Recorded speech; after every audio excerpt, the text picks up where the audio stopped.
Today I'm going to be teaching you one of my all-time favourite tricks, the illusion twist. I'm going to take you through 5 simple progressions that are going to teach you all 3 components of the trick.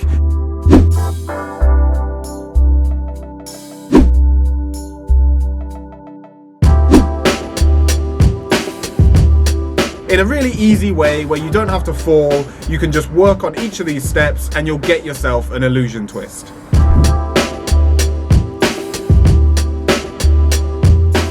This is a really simple move and we're going to make it even simpler. So you're going to stand on the leg that you're kicking with, you're going to lift the other leg up in front, look at your target and just try and switch legs. All we're going to do to make that into a step over crescent kick is add some speed to it. So instead of just starting with this leg up, you're going to swing this leg up, look at your target, turn over, outside crescent. So it comes up and across and outside crescent.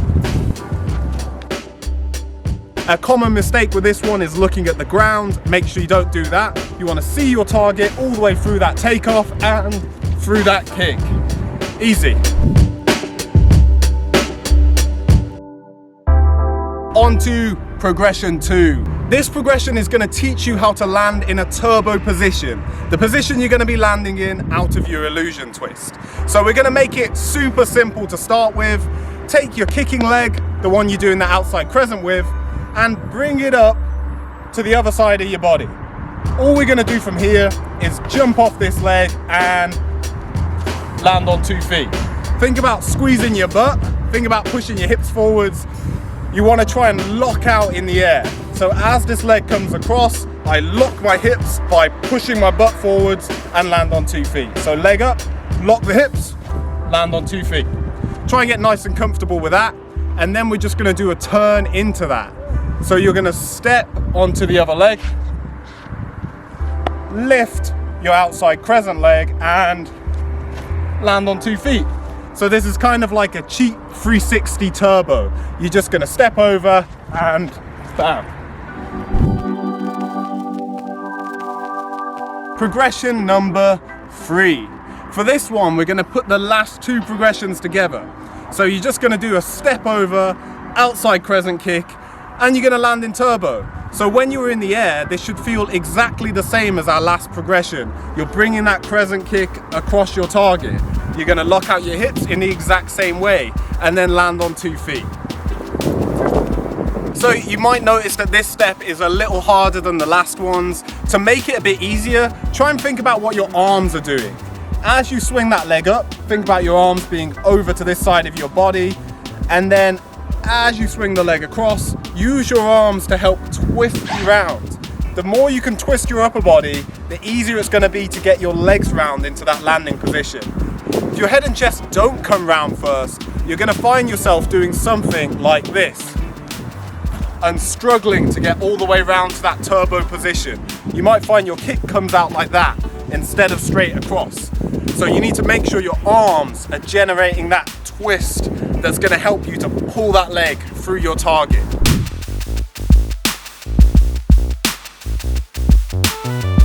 Progression number 4, adding the B kick to our step over crescent. So all you're going to do now is start by using your arms in that B kick motion, bringing them over to this side of your body. To start with, don't dip your chest, as you want it to feel very similar to the last progression. So we're not going full B kick straight away, we're just having a little nibble of the B kick in this one. So start with your head and chest still up, arms over to this side, swing all the way around to this position, and then you're going to do exactly the same thing. You're going to swing this leg across and you're going to do that step over crescent to turbo landing. So arms over here and then step and land. As you get more and more comfortable with this step, start to add a slight dip with your chest. So that means when you bring your arms over to this side, try and bring your chest down to here. You don't have to go all the way down to waist height straight away, but just bring it down a little bit, swing all the way around, pull those arms in to help you twist, lift that leg up across your target, look over your shoulder, spot, and landing in turbo once again. So all I'm doing is dipping a little bit more. And you'll see it's starting to look like an illusion twist. Progression number 5. But you already know how to do all of this and the outside crescent. To start with, try and lift your leg backwards and then across. So it'll still feel very similar to that last step. I'm coming down, my leg's coming backwards, but after it comes back, it still pulls across a little bit. So it shouldn't feel too different. When you're comfortable with that and you've drilled it a bunch of times, you should eventually be able to do the same thing, but just kick that leg backwards. As your arms are pulling in to get that twist, you're swinging your chest across, and this back leg should really just be giving you height. You don't need to use it to help you get the twist in. The upper body should do all of that. The higher you can get this leg behind you, the more B-kick-like it's going to look in the takeoff, or B-twist-like. That's what's going to give it that illusion effect. You want it to look like you're going to do a B-twist, but then halfway through, bam, massive outside crescent. Now you can do an illusion twist. Let's do a quick tech breakdown so that you know how to make it as good as possible. This is the sort of trick that's easy to learn, but extremely hard to master. So hopefully I can speed up that process for you. The first thing I want to talk about is the importance of your upper body in the wind-up for an illusion twist. Now, the bigger a range of motion your head can go through, the more powerful your kick's going to be. If my head starts here and it just swings around to there, then it's only giving me that much twisting momentum into that kick. Whereas if my head goes through this huge range of motion from here all the way round to there, as I leave the ground, I've got all that momentum pulling me around. So as I'm taking off, everything's pulling me round like that, which is going to make the kick really fast and have loads of power through it. That'll make it much easier for me to land comfortably.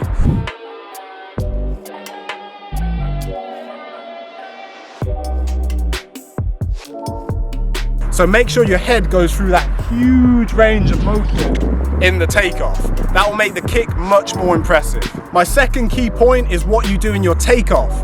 Now, you don't want to overflip. If you start doing an actual B-twist, you'll find it hard to land in that turbo position. You'll start turning out of it. How are you going to stop that? There's one very simple thing you can think about. Think about the arm on the plant leg side of your body. Try and get your elbow up to about shoulder height as you leave the ground. So I'm going to keep my chest down, swing all the way around here, but as I take off, I want to see my target, and I want to get that arm to about here. What that's going to do is make it impossible for me to flip. If my arm's up here and I'm looking at my target, how are my hips going to get over my head? My head's too high. It means the kick's going to come out in the right place, you're going to see the target, and you're not going to over twist. Next tip, if you've seen the Ultimate B-Twist Guide, you'll know all about this one.